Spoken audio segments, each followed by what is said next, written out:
দেখলেই নাকি খুলে যায় নরকের দ্বার, মারা যান দর্শক। এটি কি বিশ্বের ভয়ঙ্করতম সিনেমা? 1988 সালে বুদাপেস্টের এক প্রেক্ষাগৃহে হঠাৎ করে চালু হয়ে যায় ছবিটি।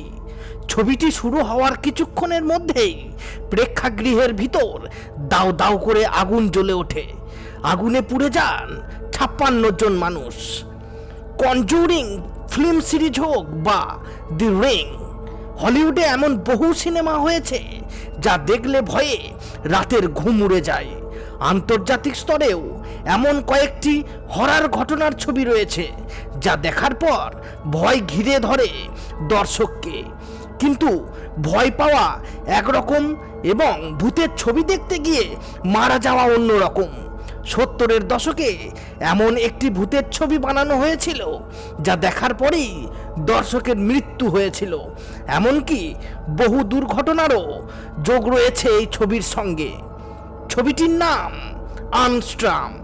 1970 সালে এই ছবি বানানোর কাজ সম্পূর্ণ শেষ হয়ে যায়। প্রযোজক এবং পরিচালক তখন শুধুমাত্র ছবি মুক্তির অপেক্ষায়। ছবি তৈরির প্রায় 1 দশক পরে বিদেশের বিভিন্ন চলচ্চিত্র উৎসবে আর্মস্ট্রং ছবিটি পাঠানোর জন্য আবেদন জানানো হয়েছিল, কিন্তু একটিও চলচ্চিত্র উৎসব ছবি দেখানোর আবেদন গ্রহণ করেননি।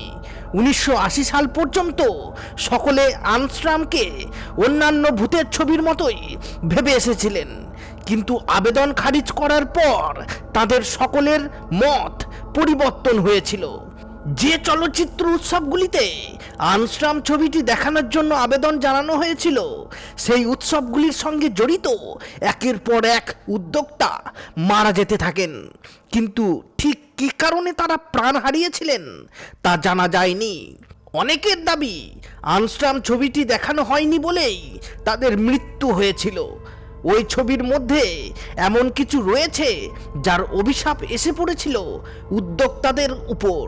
এই ঘটনার পর থেকে ছবিটি নিয়ে আলোচনা বাড়তে থাকে। আদৌ কি ছিল আসল ঘটনাটি তা কিন্তু আজও জানা যায়নি।